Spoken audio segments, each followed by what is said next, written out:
kallonmu barkanmu da sake haduwa da ku a daidai wannan lokaci kuma a wannan bangare namu na labarai. An kama wani mutum da abokansa da laifin cire idon wani yaro ɗan shekara 16 a jihar Bauchi. Idan wannan haduwa ita ce ta farkonmu da kai muna subscribe tare kuma da danna mana alamar kararrawa.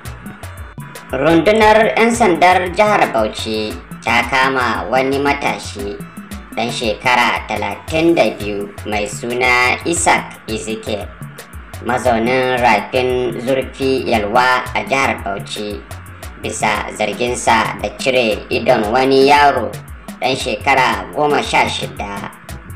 A baya dai wasu kafafen bayar da labarai sun ba da labaran yadda abin ya faru akan wanda aka cire mai idanunsa. Sunan yaron dai shine Uzairu Salisu. An ɗauke shi ne aiki a gona, kuma a lokacin da yake gudanar da aikin aka kai masa farmaki wanda hakan ya yi sanadiyar rasa idanuwansa.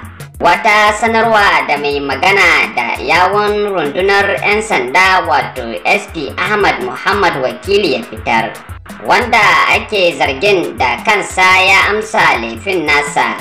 Kakakin 'yan sandan ya ce binciken gaggawa da aka yi a gidan wanda ake zargin ya kai ga gano idanun Uzairu Salisu.